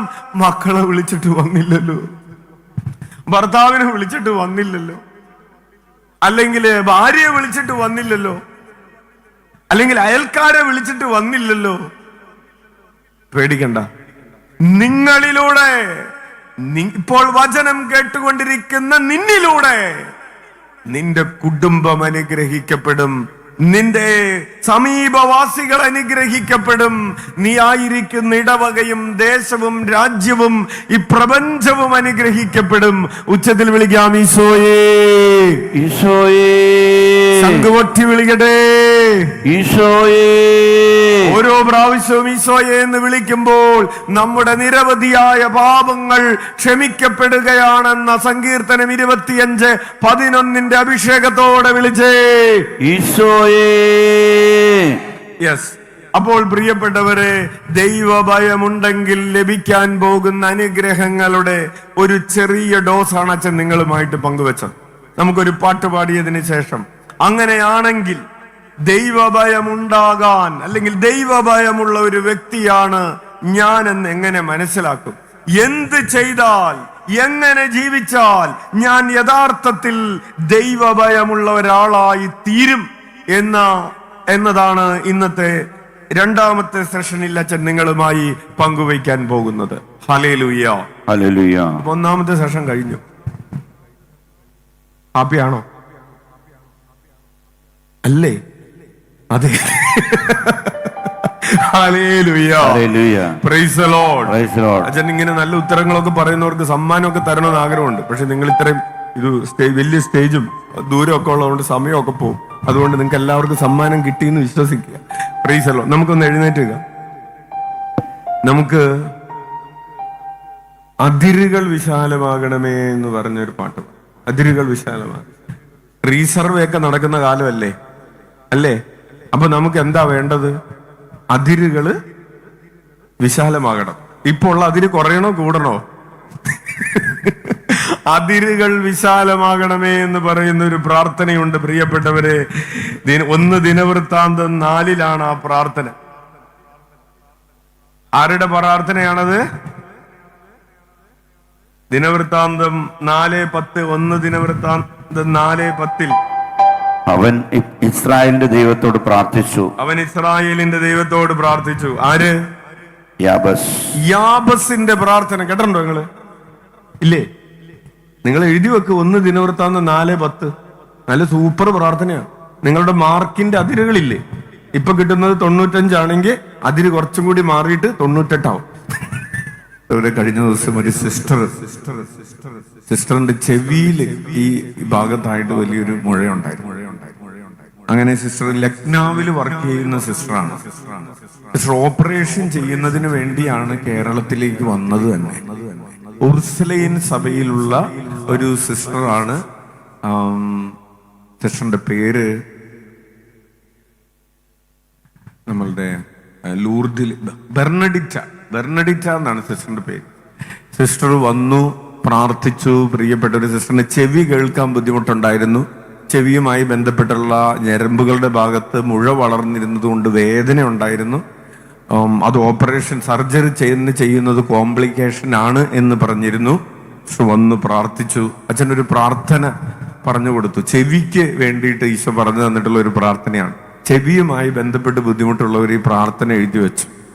ഈശോയുടെയും മാതാവിൻ്റെയും മധുര സ്വരം കേൾക്കാൻ എൻ്റെ കാതുകൾ തുറക്കപ്പെടട്ടെ എന്നുള്ളൊരു പ്രാർത്ഥനയാണ്. ചെവിവേദന ഉള്ളവരൊക്കെ ഒന്ന് നോട്ട് ചെയ്ത് വെച്ചു. എന്നിട്ട് ഈ പ്രാർത്ഥന ചൊല്ലിക്കും. നിങ്ങൾക്കറിയാം ചെവിവേദന ഭയങ്കര ബുദ്ധിമുട്ടുള്ള ഒരു പ്രശ്നമാണ് അല്ലേ? അപ്പോൾ ഈശോയുടെയും മാതാവിൻ്റെയും മധുരസ്വരം കേൾക്കാൻ എൻ്റെ കാതുകൾ തുറക്കപ്പെടട്ടെ എന്ന് പറഞ്ഞ് സിസ്റ്റർ പ്രാർത്ഥിച്ചുകൊണ്ടിരിക്കുമ്പോൾ തന്നെ ആ മുഴ ചുരുങ്ങി, ആ വേദന മാറി, കേൾക്കാനായിട്ട് തുടങ്ങി. പിന്നെ ആശുപത്രി ചെന്നപ്പോൾ പരിശോധിച്ചപ്പോൾ ആ മുഴയില്ല, ഇനി ഒരു ട്രീറ്റ്മെന്റ് ആവശ്യമില്ല എന്ന് പറഞ്ഞ് സിസ്റ്ററിനെ മടക്കി അയച്ചു. കൈയടിച്ച് കർത്താവിന് നന്ദി പറയാം. ഉച്ചത്തിൽ വിളിക്കാം, ഈശോയേ ഈശോയേ. പ്രിയപ്പെട്ടവരെ, അങ്ങനെ ഇതുപോലെയുള്ള വചന ചൈതന്യം, ഈശോയുടെയും മാതാവിന്റെയും മധുരസ്വരം കേൾക്കാൻ എൻ്റെ കാതുകൾ തുറക്കപ്പെടട്ടെ എന്ന് പറഞ്ഞൊരു വചനം ഒരുപക്ഷെ നമ്മൾ അന്വേഷിച്ച് കണ്ടെത്തിയെന്ന് വരില്ല. പക്ഷെ അതൊരു വചന ചൈതന്യമാണ്, വചന ചിന്തയാണ്, ഒരു പ്രാർത്ഥനയാണത്. ആ പ്രാർത്ഥന ആ രോഗമുള്ള ഭാഗത്തേക്ക് വചനം അയച്ച് 107-ാം സങ്കീർത്തനം 20-ാമത്തെ തിരുവചനത്തിൽ നമ്മൾ പറയുന്ന പോലെ കർത്താവ് തൻ്റെ വചനം അയച്ച് അവരെ സുഖപ്പെടുത്തി. ഹല്ലേലൂയ. അച്ഛൻ ഓർക്കുന്നത് അൽവീന എന്ന് പറയുന്ന ഒരു 14 വയസ്സുള്ള പെൺകുട്ടി 9-ാം ക്ലാസ്സിൽ പഠിക്കായിരുന്നു തോന്നുന്നു. കഴിഞ്ഞ വർഷം ഒരു നവംബർ 21-ാം തീയതി ഇവൾക്ക് സ്കൂളിൽ ക്ലാസ്സിൽ പോയതാ, ദുബൈയിൽ. ക്ലാസ്സിൽ പോയ സമയത്ത് ഭയങ്കര നെഞ്ചുവേദന വന്നിട്ട് ആംബുലൻസിൽ ആശുപത്രിയിലേക്ക് കൊണ്ടുപോയി. പരിശോധിച്ച് കഴിഞ്ഞപ്പോൾ ന്യൂമോതൊറാക്സ് എന്ന് പറയുന്ന ഒരു രോഗമാണ്. എന്ന് പറഞ്ഞാൽ ശ്വാസകോശത്തിൽ നിന്ന് എയർ ലീക്കായിട്ട് അത് ശ്വാസകോശത്തിനും നെഞ്ചിനും ഇടയിലുള്ള ഭാഗത്ത് ചെന്ന് ഇങ്ങനെ കെട്ടി നിൽക്കും. ഭയങ്കര നെഞ്ചുവേദനയായിരിക്കും. അങ്ങനെ സാധാരണ അത് റിബൊക്കെ ഒടിഞ്ഞു കഴിയുമ്പോൾ, നമ്മുടെ അസ്ഥിയൊക്കെ ഒടിഞ്ഞു വാരിയലൊക്കെ ഒടിയുമ്പോഴൊക്കെയാണ് സംഭവിക്കാറുള്ളത്. പക്ഷെ ഈ പെൺകുട്ടിക്ക് ഇതിങ്ങനെ സംഭവിച്ചിട്ട് അവർ പരിശോധിച്ച് നോക്കിയപ്പോൾ ഇടതുവശത്തുള്ള ലങ്സ് ഭയങ്കരമായിട്ട് കൊളാപ്സ് ആയിട്ടിരിക്കുകയാണ്. ഡാമേജ് ആയി, വർക്ക് ചെയ്യുന്നില്ല. അങ്ങനെ ഇവർ സാച്ചുറേഷൻ എന്ന് പറഞ്ഞാൽ അത് താന്ന് ഒട്ടുമില്ലാത്ത രീതിയിൽ അത് മാറി എന്നുള്ളതാണ്. അങ്ങനെ ശ്വാസകോശത്തിലേക്ക് ഡയറക്റ്റ് ആയിട്ട് ട്യൂബ് ഇട്ടിട്ട് ശ്വാസം കൊടുത്തുകൊണ്ടിരിക്കുകയാണ്. സാച്ചുറേഷൻ പോയിന്റ് അച്ഛൻ ഓർക്കുന്നത്, അച്ഛൻ നമുക്ക് 0-2 വരെയൊക്കെ എത്തിയെന്ന് പറയുന്ന ഒരു മെസ്സേജാണ് അച്ഛൻ്റെ മനസ്സിലുള്ളത്. അത്രയൊക്കെ ആയ പിന്നെ മനുഷ്യൻ ജീവിക്കാൻ പറ്റുമെന്ന് തന്നെ അച്ഛൻ അറിയില്ല.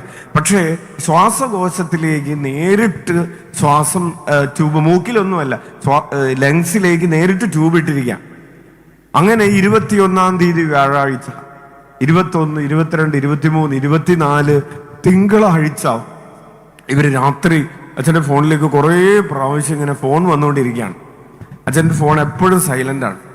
അപ്പൊ അച്ഛൻ എന്തോ കാര്യത്തിന് വേണ്ടിയിട്ട് ഇത് എടുത്ത് നിർത്തി നോക്കി കഴിഞ്ഞപ്പോൾ കോൾ ഇങ്ങനെ വന്നുകൊണ്ടിരിക്കുന്നുണ്ട്. വിദേശത്തു നിന്നുള്ളൊരു കോളാ. അച്ഛനൊരു 12 മണി ഫ്രീ ആയി കഴിഞ്ഞപ്പോൾ അച്ഛൻ ജോലി ചെയ്തുകൊണ്ടിരിക്കുകയായിരുന്നു. അതൊക്കെ കഴിഞ്ഞ് കഴിഞ്ഞപ്പോൾ അച്ഛന് തോന്നി തിരിച്ചു വിളിക്കണമെന്ന് തോന്നി. അച്ഛൻ തിരിച്ചു വിളിച്ചു കഴിഞ്ഞപ്പോൾ അവര് കാര്യം പറഞ്ഞു. ഇതാണ് അച്ഛൻ സംഭവം. കൊച്ചു വെന്റിലേറ്ററിൽ ഇങ്ങനെ കിടക്കാണ്. ലങ്സിന് ഓപ്പറേഷൻ വേണമെന്ന് പറഞ്ഞിട്ടുണ്ട്. 5-8 ലക്ഷം രൂപ അതിന് വേണ്ടി വരും. വലിയ മേജർ സർജറിയാണ്, ഭയങ്കര കോംപ്ലിക്കേറ്റഡ് ആയിട്ടുള്ള ഒരു ഓപ്പറേഷനാണ്. പ്രിയപ്പെട്ടവരെ, അച്ഛനൊരു പ്രാർത്ഥന ഈ സഹോദരിക്ക്, രജിത എന്ന് പറയുന്നൊരു സഹോദരിയാണ്, അവരോട് പറഞ്ഞു, മകളുടെ പേര് അൽവീന. അൽവീനയുടെ അടുത്ത് ചെന്നിട്ട് ഇങ്ങനെ പറയുക, അൽവീന ഈശോയുടെ കുഞ്ഞാണ്, ഈശോ മോളെ സ്നേഹിക്കുന്നു. അൽവീന ഈശോയുടെ കുഞ്ഞാണ്, ഈശോ മോളെ സ്നേഹിക്കുന്നു എന്ന് ഒരു 100 പ്രാവശ്യം പറയാൻ പറഞ്ഞു. പ്രിയപ്പെട്ടവരെ, ഇവർ അവിടെ അടുത്ത് ചെന്ന് നിന്നിട്ട് വെന്റിലേറ്റർ പ്രത്യേക പെർമിഷനൊക്കെ മേടിച്ച് അവിടെ അടുത്ത് ചെന്ന് നിന്നിട്ട് ഇവള് കേൾക്കുന്നുണ്ടോ, ബോധം ഉണ്ടോ എന്നൊന്നും അറിഞ്ഞുകൂടാ, അതൊന്നും നോക്കണ്ട, ചേച്ചി ഇങ്ങനെ പറയാൻ പറഞ്ഞു. ഇവർ ഈ പ്രാർത്ഥന ഇങ്ങനെ പറഞ്ഞുകൊണ്ടിരുന്നു, അൽവീന ഈശോയുടെ കുഞ്ഞാണ്, ഈശോ മോളെ സ്നേഹിക്കുന്നു എന്ന്. പ്രിയപ്പെട്ടവരെ, 24-ാം തീയതി രാത്രി അവള് അറിയാതെ തന്നെ ഈ ട്യൂബ് വലിച്ചൂരുകയാണ്.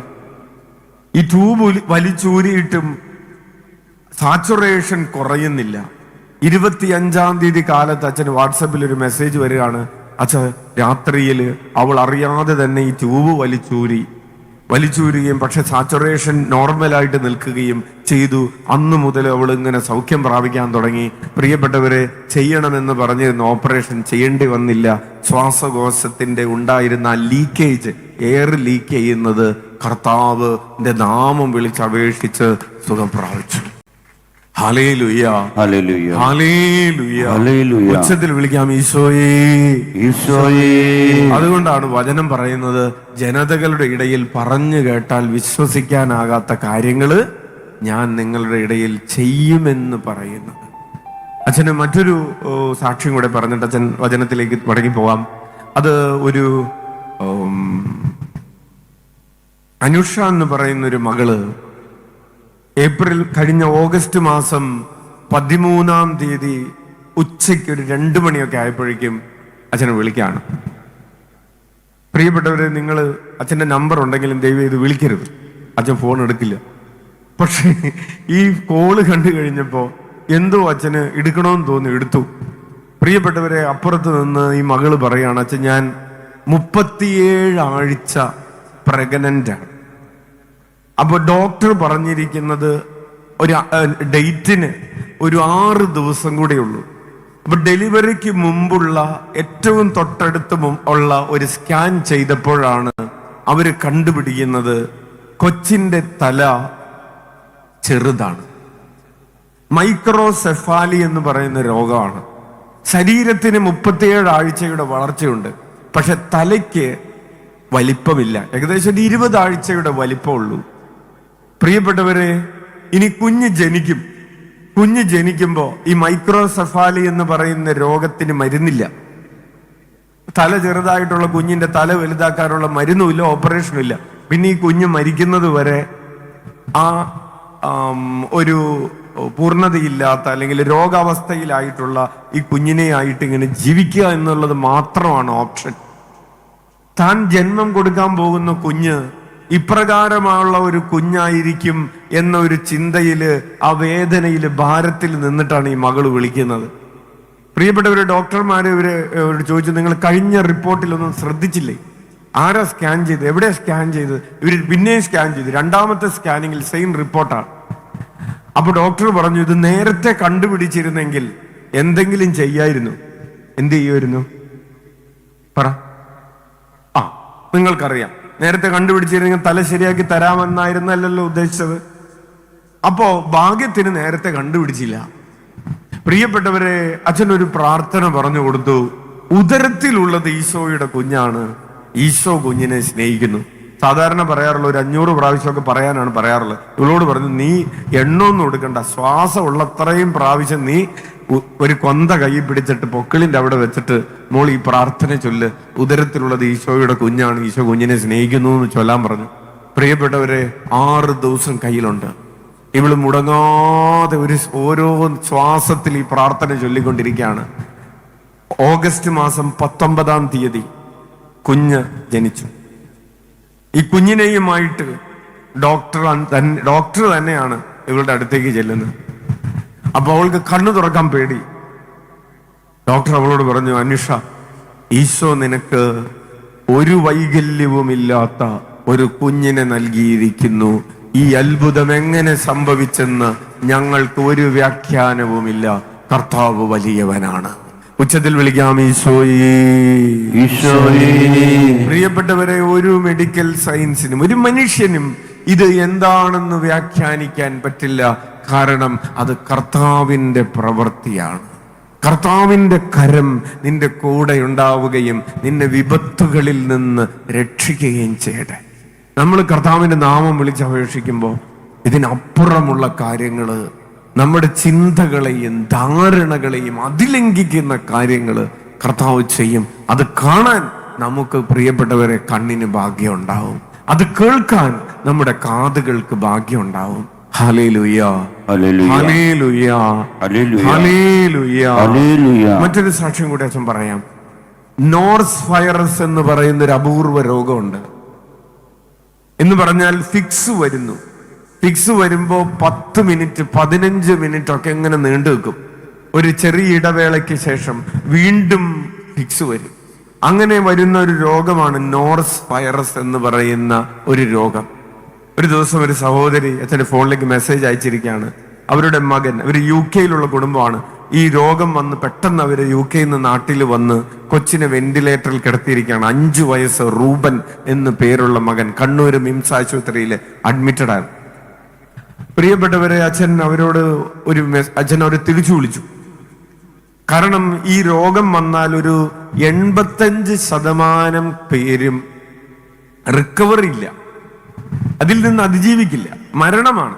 ഇനി അതിജീവിച്ചാൽ തന്നെ ആ കൊച്ചിങ്ങനെ കോമയിൽ കിടക്കും, വെന്റിലേറ്ററിൽ ഇങ്ങനെ കിടക്കേണ്ടി വരും. അതാണ് സാധാരണ രീതിയിലുള്ള അതിൻ്റെ ഒരു ഹിസ്റ്ററി, മെഡിക്കൽ ഹിസ്റ്ററി. അങ്ങനെയുള്ളൊരു രോഗത്തിലൂടെ ഈ കുഞ്ഞ് കൺമുമ്പിൽ ഒരുപക്ഷെ കിടന്ന് മരിക്കുന്നത് കണ്ടുകൊണ്ട് നിൽക്കുന്നൊരവസ്ഥയിലാണ് ഇവര് മെസ്സേജ് അയക്കുന്നത്.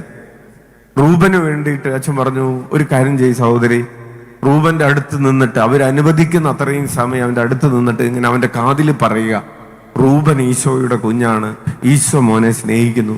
റൂബൻ ഈശോയുടെ കുഞ്ഞാണ്, ഈശോ മോനെ സ്നേഹിക്കുന്നു. പ്രിയപ്പെട്ടവർ, ഈ കുഞ്ഞിനെ ആശുപത്രിയിൽ കിടത്തിയിട്ട്, ഈ വെന്റിലേറ്ററിൽ കിടത്തിയിട്ട് ഈ അപ്പനും അമ്മയും കൂടെ 60 കിലോമീറ്റർ ദൂരം യാത്ര ചെയ്ത് ആവിലയിൽ ആശ്രമത്തിൽ പ്രാർത്ഥിക്കാൻ വേണ്ടി വന്നു. അവിടെ ബന്ധിതനായ ഈശോയുടെ രൂപത്തിന്റെ മുമ്പിൽ അവരുടെ പ്രാർത്ഥനകൾ കെട്ടിയിട്ടു. ഈശോയെ എന്ന് വിളിക്കാൻ പറഞ്ഞു. ആവിലയിൽ വരുന്നവർക്കൊക്കെ നൽകുന്നൊരു പ്രാർത്ഥനയുണ്ട്, ഈശോയെ അങ്ങയുടെ കരുണയിൽ ഞങ്ങൾ ആശ്രയിക്കുന്നു. ആവിലായിലെ ശുശ്രൂഷകളിലൂടെ 1 കോടി മനുഷ്യരെ തിരുരക്തത്താൽ കഴുകണമേ, പരിശുദ്ധാത്മാവാൽ നിറയ്ക്കണമേ, പ്രേക്ഷിതരാക്കണമേ, ഞങ്ങളുടെ കുടുംബത്തിന്റെ മേൽ കരുണയായിരിക്കണമെന്നൊരു പ്രാർത്ഥനയുണ്ട്. ആ പ്രാർത്ഥന നിർത്താതെ ചൊല്ലിക്കോളാൻ പറഞ്ഞു. പ്രിയപ്പെട്ടവരെ, 2 ആഴ്ചകൾ കഴിഞ്ഞപ്പോ 56 ദിവസം വെന്റിലേറ്ററിൽ കിടന്ന ആ കുഞ്ഞിനെ കർത്താവ് സുഖപ്പെടുത്തി. ആ കൊച്ചിനെയുമായിട്ട് അവർ ആവിലയിൽ വന്ന് സാക്ഷ്യം പറഞ്ഞ് മടങ്ങിപ്പോയി. ഉച്ചത്തിൽ വിളിക്കാം, ഈശോയേ ഈശോയേ.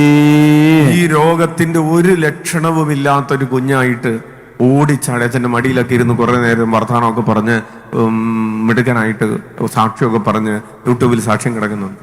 അവർ മടങ്ങിപ്പോയി.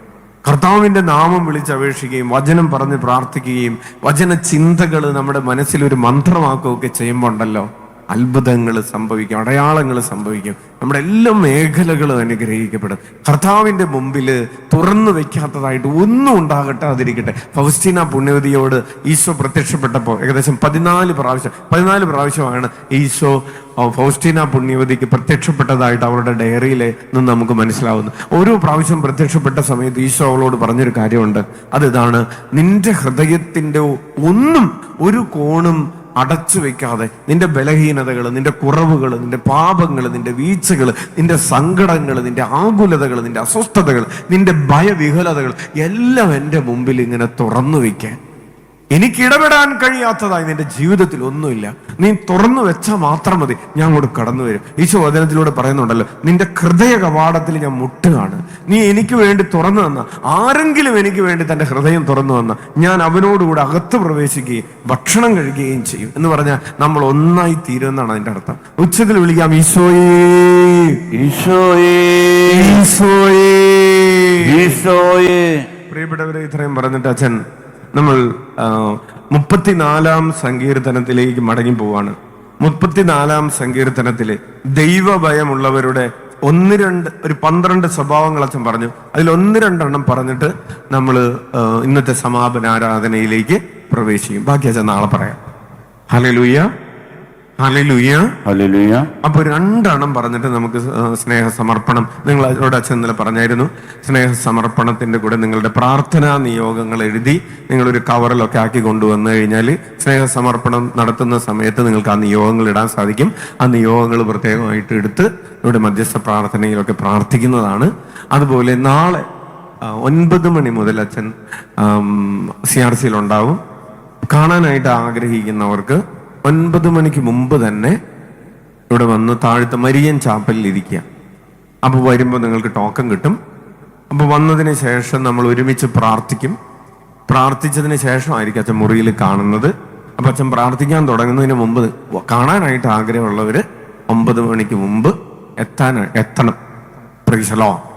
ഇനിയിപ്പോൾ നാളെ വരാൻ പറ്റിയില്ലെങ്കിൽ കുഴപ്പമില്ല, അച്ഛൻ ചൊവ്വാഴ്ചയും കാണുന്നുണ്ട്.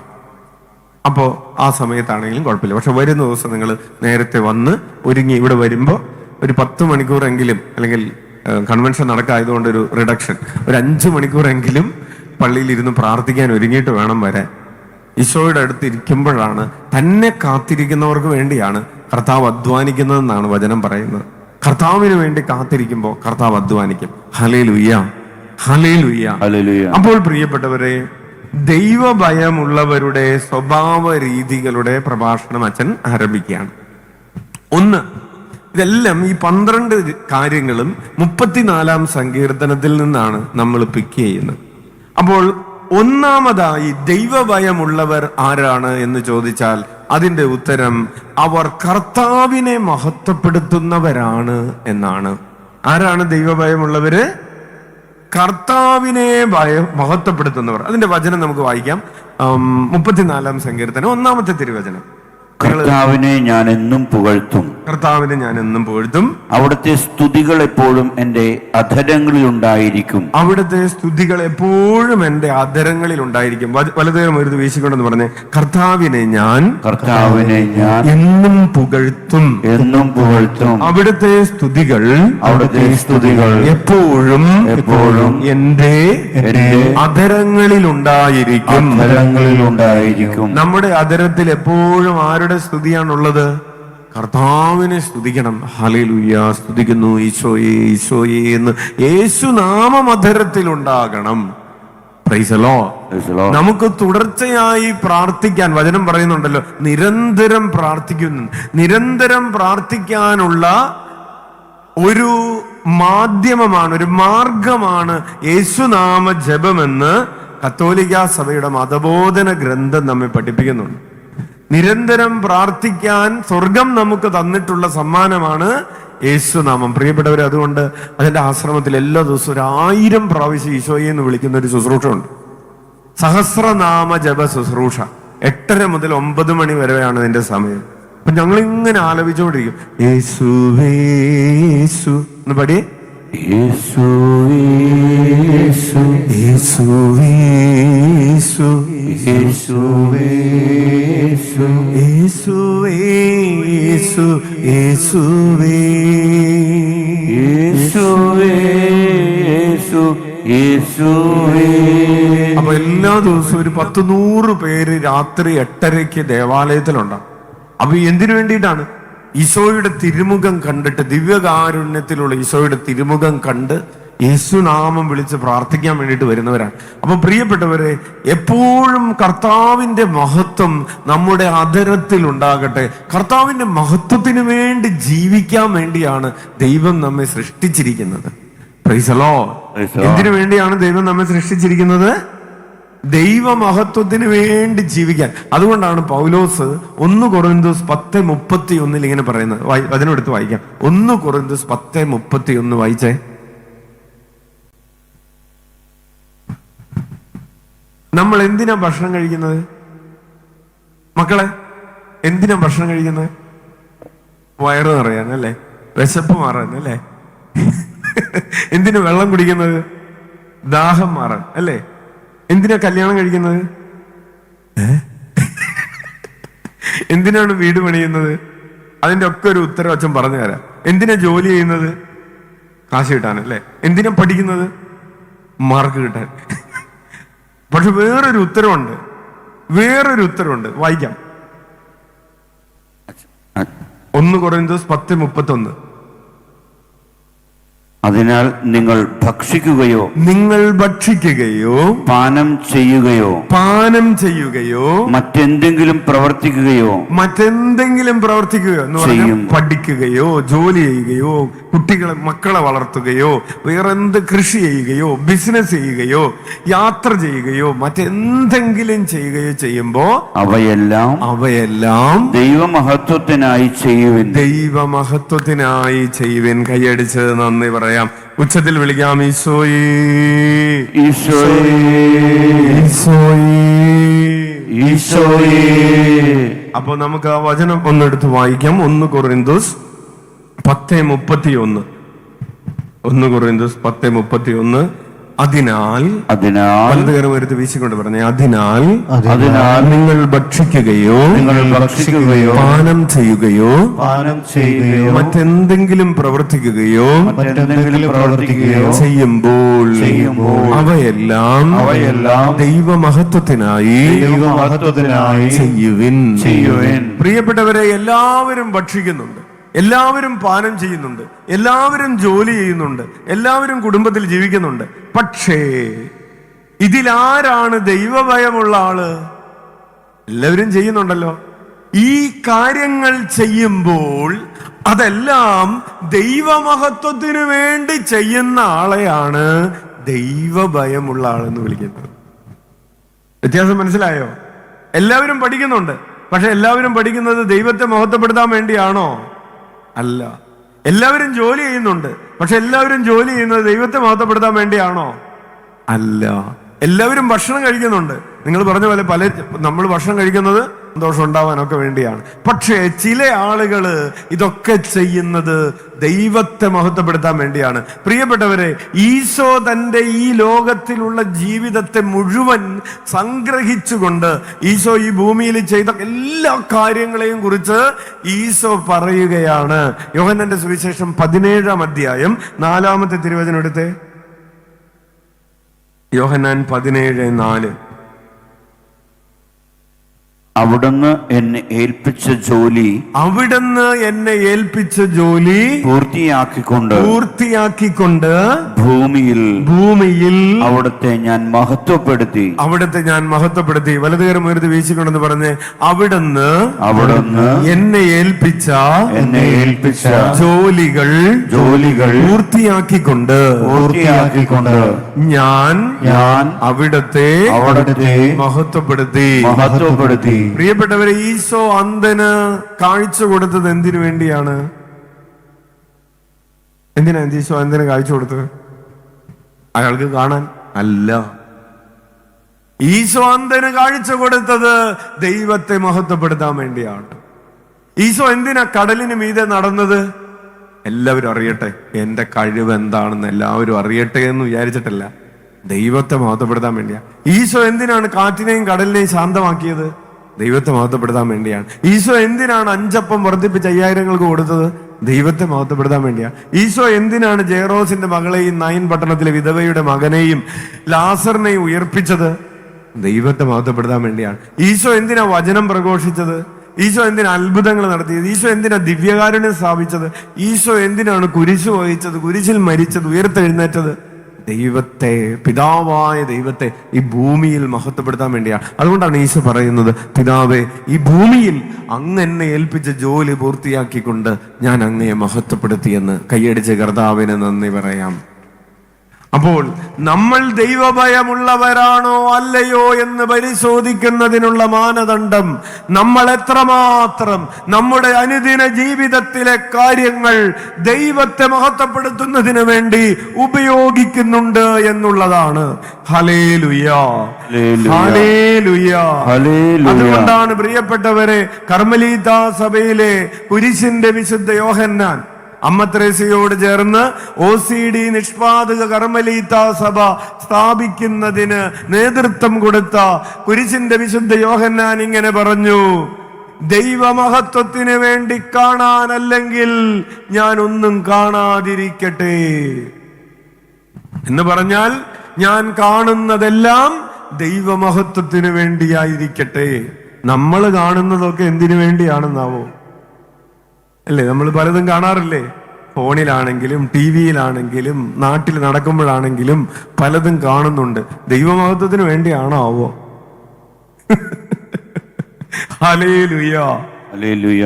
കുരിശിന്റെ വിശുദ്ധ യോഹന്നാൻ പ്രാർത്ഥിച്ചു, ദൈവമഹത്വത്തിന് വേണ്ടി കേൾക്കാനല്ലെങ്കിൽ എനിക്ക് ഒന്നും കേൾക്കണ്ട, ഞാനൊന്നും കേൾക്കാതിരിക്കട്ടെ. നമ്മൾ പലതും കേൾക്കുന്നതൊക്കെ എന്തിനു വേണ്ടിയാണോ ആവോ? അല്ലേ? കേൾക്കുക ദൈവമഹത്വത്തിന് വേണ്ടി. ദൈവമഹത്വത്തിന് വേണ്ടി സംസാരിക്കാനല്ലെങ്കിൽ ഞാനൊന്നും സംസാരിക്കാതിരിക്കട്ടെ. നമ്മൾ സംസാരിച്ചതൊക്കെ എന്തിനു വേണ്ടിയാണ്? ഈ കുശുമ്പും കുന്നായ്മയൊക്കെ പറഞ്ഞതേ എന്തിനു വേണ്ടിയാണെന്ന്? ദൈവമഹത്വത്തിന് വേണ്ടിയല്ലേ? ദൈവമഹത്വത്തിന് വേണ്ടി. അതുകൊണ്ടാണ് പ്രിയപ്പെട്ടവരെ, സ്വർഗസ്ഥനായ പിതാവേ എന്ന പ്രാർത്ഥന ഈശോ പഠിപ്പിച്ചപ്പോ എന്ത് ചെയ്തു? ഈശോ ഒന്നാമതായി പ്രാർത്ഥിക്കാൻ പഠിപ്പിച്ചത് എന്തിനു വേണ്ടിയാണ്? സ്വർഗസ്ഥനായ പിതാവ് പ്രാർത്ഥന ചൊല്ലിയേ, പിതാവേ, അങ്ങയുടെ നാമം പൂജിതമാകണമേ. സ്വർഗസ്ഥനായ പിതാവേ എന്ന പ്രാർത്ഥനയിൽ 7 നിയോഗങ്ങളുണ്ട്. ആ നിയോഗങ്ങളിൽ ഒന്നാമത്തെ നിയോഗം ദൈവത്തിന്റെ നാമം പൂജിതമാകണമേ. അപ്പോൾ ദൈവഭയമുള്ള ഒരാളുടെ ഒന്നാമത്തെ ലക്ഷണമാണ് അയാളെല്ലാം ദൈവമഹത്വത്തിന് വേണ്ടി ചെയ്യുന്നു എന്നുള്ളത്. എഴുന്നേറ്റ് നിൽക്കാം. ബാക്കി 11